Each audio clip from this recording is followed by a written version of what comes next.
Di sini Allah katakan wa akhadna alladzina zalamu bi'adzabin ba'isim bima kanu yafsukun, maka kami timpakan azab kepada orang-orang yang zalim dengan azab yang sangat keras disebabkan kefasikan mereka. Dikutuk mereka menjadi kera dan dikutuk mereka menjadi babi.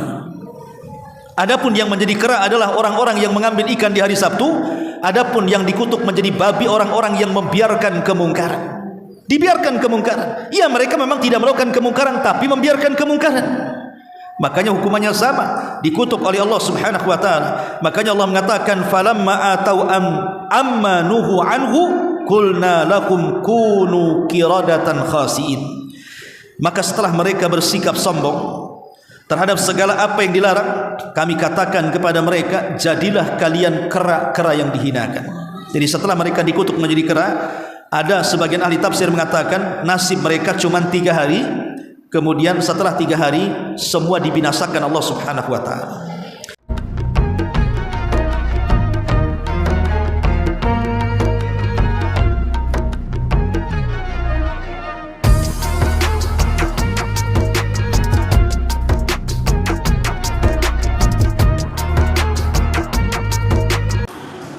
Alhamdulillah wassalatu wassalamu ala Rasulillah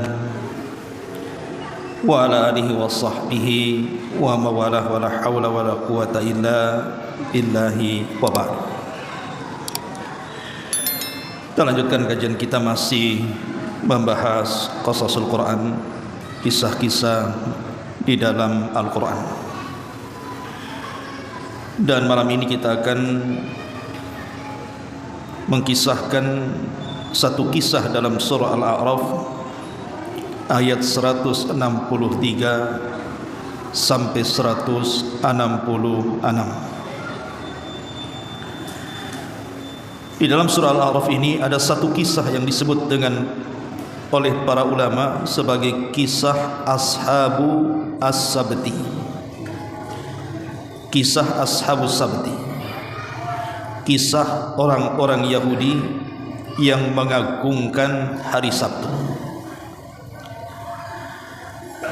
Ma'asyiral muslimin wal muslimat rahimakumullah. Dahulu di tengah-tengah Bani Israel ada sekelompok Yahudi yang menurut kalangan ahli tafsir jumlahnya 70,000 orang-orang Yahudi, dan mereka tinggal di tepian lautan. Jadi orang-orang Yahudi yang mereka tinggal di tepian lautan ini, keseharian mereka mencari ikan. Itulah penghasilan mereka setiap hari. Mereka menjadi nelayan. Dan di tengah-tengah orang-orang Yahudi itu ada undang-undang. Boleh mereka mencari ikan selain daripada hari Sabtu. Jadi dari hari Ahad, Senin, Selasa, Rabu, Kamis, Jumat silahkan kalian cari ikan. Tetapi khusus hari Sabtu tidak boleh mencari ikan. Itulah ujian yang Allah Subhanahu wa taala ujikan kepada orang-orang Yahudi yang mereka berada di tepian lautan ini. Akhirnya Allah Subhanahu wa taala uji mereka, di mana hari Sabtu ini justru ikan-ikan yang selama ini mereka cari itu tampak oleh pandangan mata-mata mereka. Artinya nampak loncat-loncat di tengah-tengah lautan. Sementara di luar hari Sabtu ikan itu tak nampak. Ini ujian dari Allah Subhanahu wa taala untuk orang-orang Yahudi. Kuat tidak iman mereka. Akhirnya ada sekelompok kecil dari orang-orang Yahudi ini mulai terpikir untuk mengambil ikan-ikan itu. Tapi mereka masih takut kalau seandainya mereka langsung mengambil ikan di hari Sabtu. Ada undang-undang dalam Taurat, siapa yang melanggar maka akan turun azab kepada mereka. Maka mereka pun mengurungkan niat untuk mengambil ikan di hari Sabtu. Akhirnya mereka coba membuat khilah, tipu daya. Dengan cara apa? Memasang jaring ikan di hari Jumat, untuk ikan di hari Sabtu diangkatnya hari Ahad. Inilah orang-orang Yahudi kerjaannya. Jadi kesannya mereka kan tidak mengambil ikan di hari Sabtu. Jadi sengaja di hari Jumat itu mereka pasang jaring. Kemana ikan mengarah mereka sudah peta tuh. Kemudian mereka sudah tahu ikan ini mengarah kemana, lari kemana. Mereka pun mulai memasang jaring di hari Jumat. Lah ketika kemudian ikan-ikan di hari Sabtu itu sudah masuk ke jaring-jaring mereka, mereka tidak mengambilnya, tapi menunggu di hari Ahad. Baru kemudian mereka mengambil ikan itu. Dan mereka pun berpesta dengan ikan itu. Sekali tidak ada masalah, dua kali tidak ada juga masalah, sampai berkali-kali. Akhirnya mereka menyangka bahwa ancaman itu hanya isapan jempol saja. Tidak ada azab, buktinya ini ikan hari Sabtu yang kami tangkap, tidak terjadi azab. Dari sinilah akhirnya mereka pun mulai lancang. Kalau begitu ngapain kita pasang jaring di hari Jumat, diangkat dari Ahad, langsung saja di hari Sabtu. Mulailah kemudian mereka berani melanggar hari Sabtu. Ketika mereka berani melanggar hari Sabtu, disinilah kemudian mulai manusia pecah menjadi 3 kelompok. Kelompok yang pertama, orang-orang yang berbuat zalim dengan mengambil ikan di hari Sabtu. Kelompok yang kedua, yang ekstrim, mereka senantiasa memerintahkan agar berhenti, jangan mengambil ikan di hari Sabtu, nanti akan turun azab kepada kalian. Ada kelompok tengah-tengah. Kelompok tengah-tengah ini ya tidak ikut mancing atau mencari ikan di hari Sabtu, tetapi tidak keras juga, tidak mengingkari kemungkaran kepada orang-orang yang mengambil ikan di hari Sabtu, justru menyalahkan orang-orang yang mengingkari kemungkaran dan mengatakan, sudahlah biarkan, tidak usah cerewet dengan mereka, biarkan mereka cari ikan, toh juga kalau turun azab maka mereka yang akan merasakan. Ini kelompok yang tengah-tengah ini aneh. Justru mereka menyalahkan kelompok yang keras, yang mereka sehari-harinya mengingkari sebuah kemungkaran. Lah ketika itulah akhirnya azab Allah Subhanahu wa taala turun kepada mereka. Orang-orang yang keras mengingkari kemungkaran ini tidak mau satu atap dengan mereka.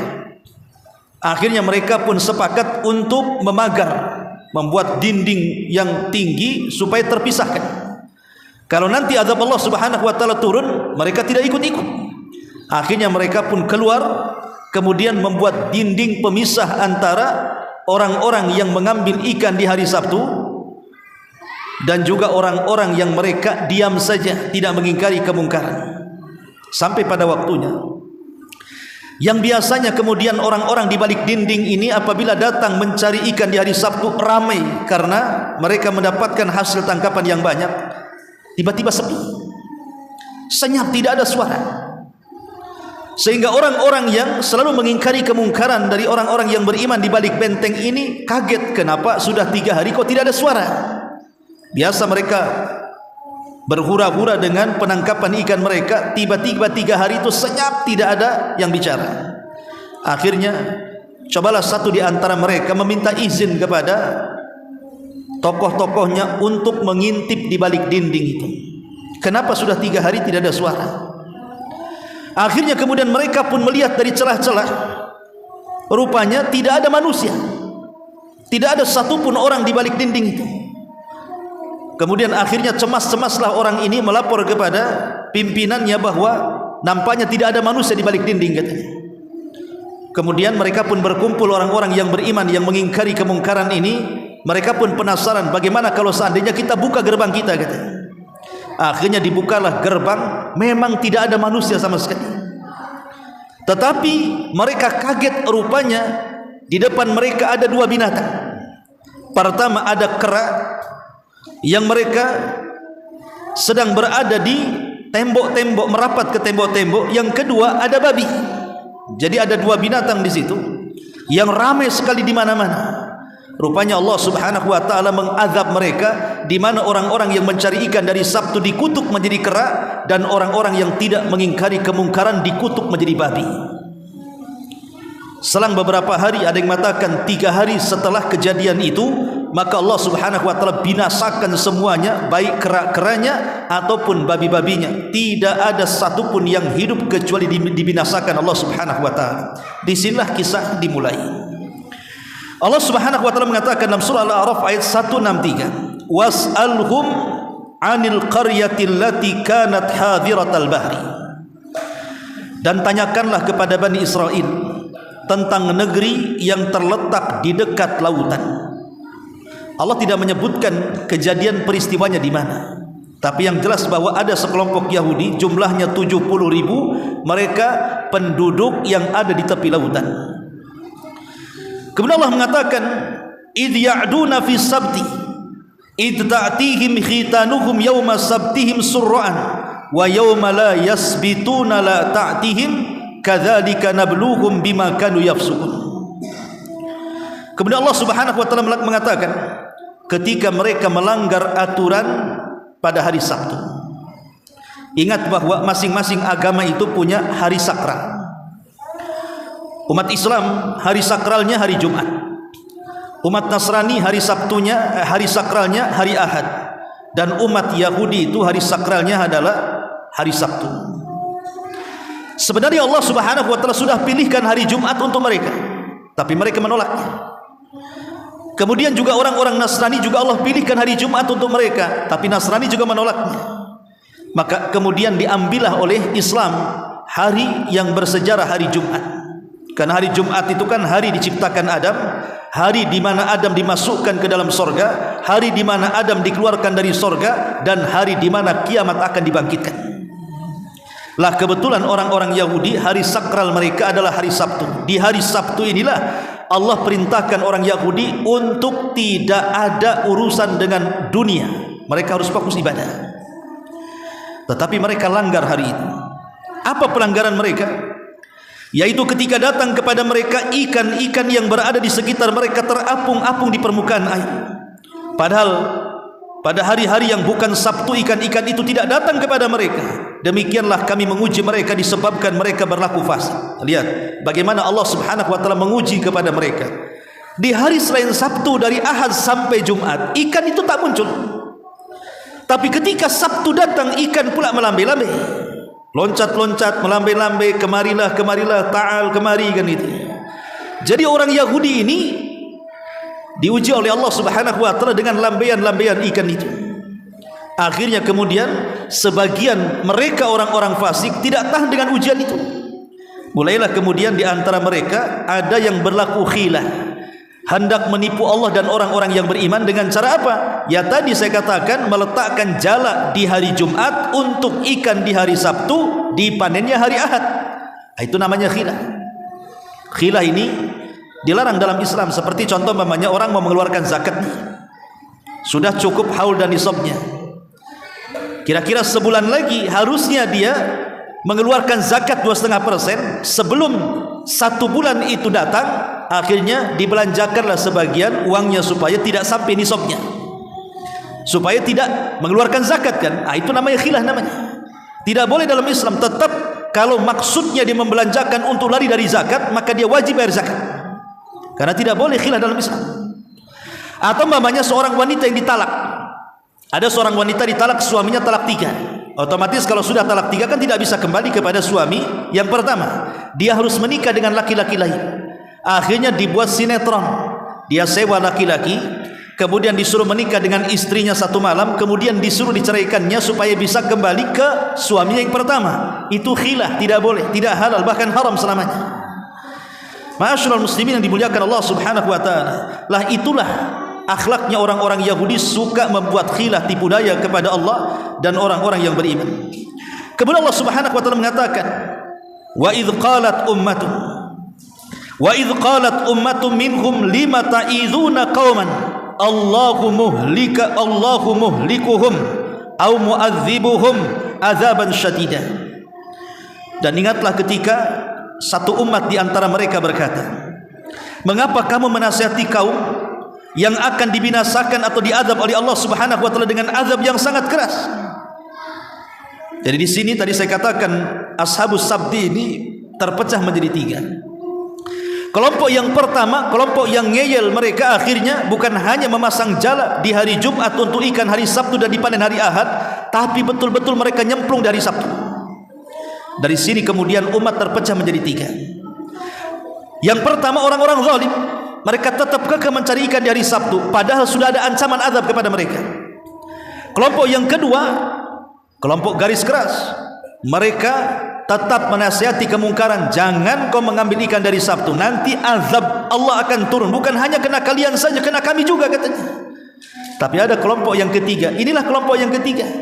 Bukannya menyalahkan kepada orang yang mencari ikan di hari Sabtu, malah menyalahkan orang yang mengingkari kemungkaran dan mengatakan, mengapa kamu menasihati kaum yang akan dibinasakan dan diazab Allah dengan azab yang sangat keras? Biarkan sajalah katanya, tidak usah bising. Kalau saya boleh analogikan seperti ini, umpamanya di masyarakat nih ada 3 kelompok, ada 3 tetangga nih. Satu, ada rumah ini kerjanya nyetel musik keras-keras, kemudian mabok-mabok lagi, kan otomatis ganggu tetangganya. Lah tetangga yang terganggu marah-marah, kemudian mengatakan kepada orang yang nyetel musik dan mabok-mabok itu, kau jangan mabok di sini, kau jangan nyetel musik, haram, tidak boleh. Ini kelompok tengah-tengah. Bukannya membela kelompok yang mengingkari kemungkaran, mengatakan sudah biarkan saja. Ya, sudah biarkan saja. Kamu ngapain bising-bising sama orang itu? Biarkan saja dia mabok sendiri, dia nyetel musik sendiri, itu urusan dia, dosanya dengan Allah. Kan begitu di masyarakat itu. Mesti di masyarakat itu kan ada 3 kelompok tuh. Ya. Ada kelompok yang melakukan kemaksiatan, ada kelompok yang mengingkari kemaksiatan, ada tengah-tengah yang diam saja. Yang diam saja ini justru menyalahkan yang mengingkari kemungkaran tuh. Sudah biarkan saja, tidak usah bising katanya. Nah, inilah kelompok yang tengah-tengah ini. Qalu, mereka mengatakan, ma'dziratan ila rabbikum wa la'allakum yattaqun. Mereka menjawab, bukan. Ini kelompok yang keras, yang mengingkari kemungkaran menjawab, bukan begitu. Agar kami mempunyai alasan kepada Tuhan kami kelak pada hari kiamat, supaya kami ketika ditanya oleh Allah, kenapa kau tidak ingkari kemungkaran? Sudah ya Rabb. Jadi supaya kami punya alasan di hadapan Allah bahwa kami sudah mengingkari kemungkaran, tapi mereka diam saja.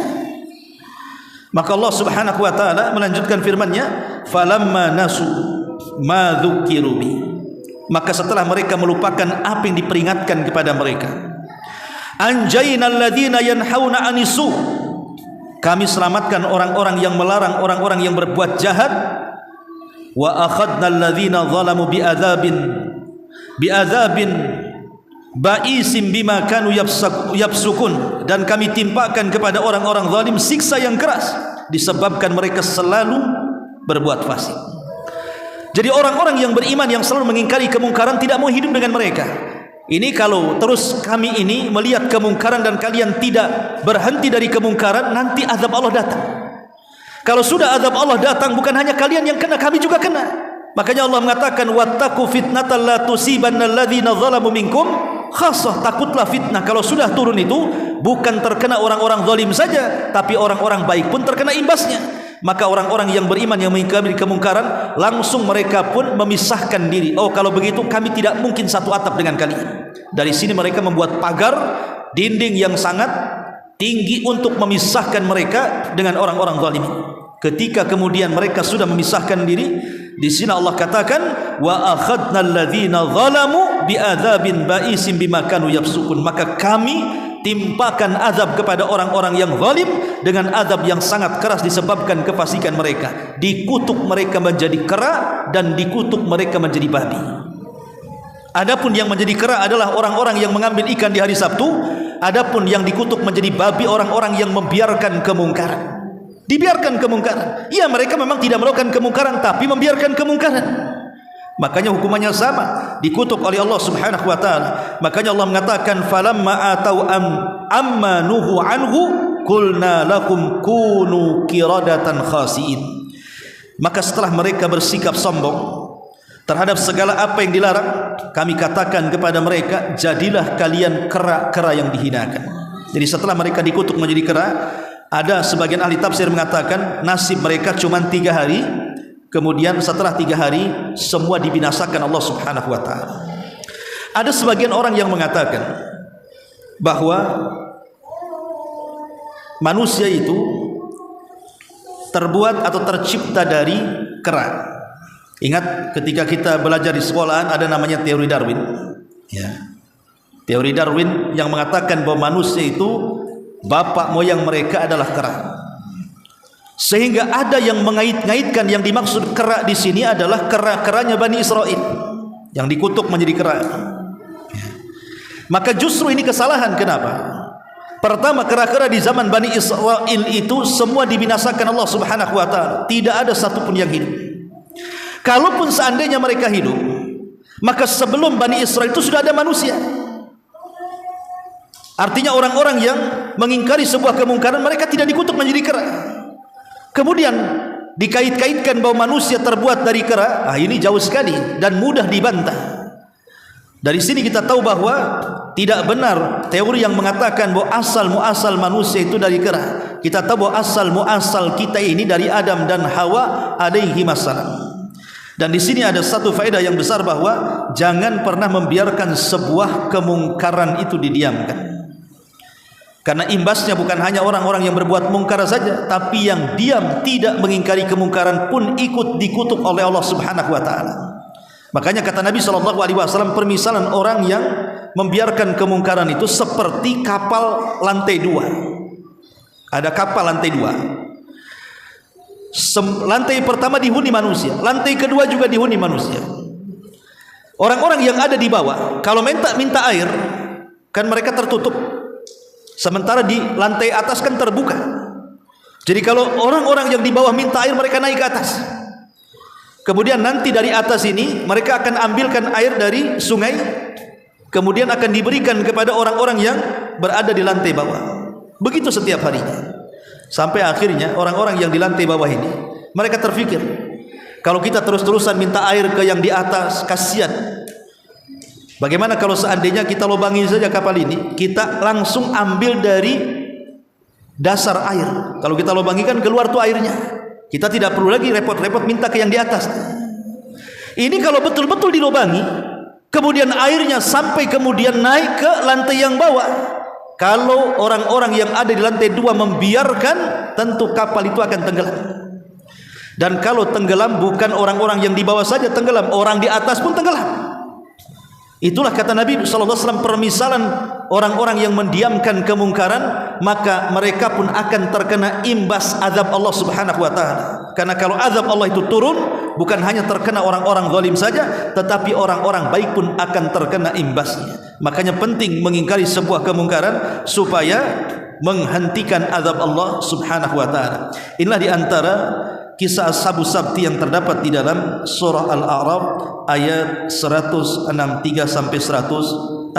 Subhanakallahumma bihamdika asyhadu an la ilaha illa anta astaghfiruka wa atubu ilaik. Allahu ta'ala. Assalamualaikum warahmatullahi wabarakatuh. Ya. Ada tanya? Silakan.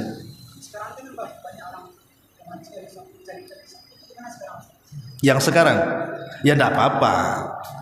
Kalau umat Islam mau cari ikan hari Sabtu, ya nggak masalah. Cuman jangan cari ikan hari Jumat. Ya, kan Islam kan hari Jumat tuh orang Jumatan antum cari ikan, ya itu tidak boleh. Kalau seandainya Allah takdirkan nanti tenggelam kapalnya, sul khatimah. Lain kalau seandainya orang keluar di hari Jumat karena memang rutinitas dia bisa pulang sebelum Jumatan, itu terbiasa ya. Qadarullah mungkin ada ombak, ada apa yang menghalangi dia ke daratan, itu karena ada uzur. Tapi kalau sengaja cari ikan meninggalkan Jumat ini, maka nanti seperti Ashabus Sabti, takutnya dikutuk jadi monyet pula. Kutukan ini apakah masih berlaku? Ini juga pertanyaan. Apakah kutukan kepada Ashabus Sabti ini masih berlaku? Karena ada hadis yang mengatakan bahwa di antara umat ini akan terjadi qadfun wa khasfun wa mashun. Qadfun itu artinya hujan batu.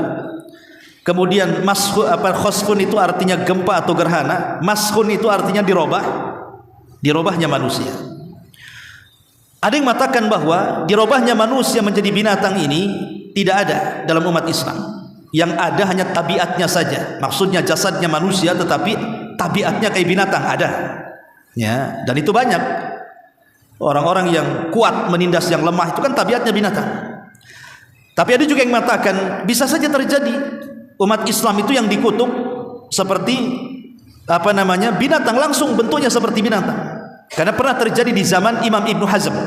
Imam Ibnu Hazm seorang ulama Zahiri, ketika dia menceritakan tentang hadis, tidakkah takut orang-orang yang mereka mendahului imam saat gerakan-gerakan itu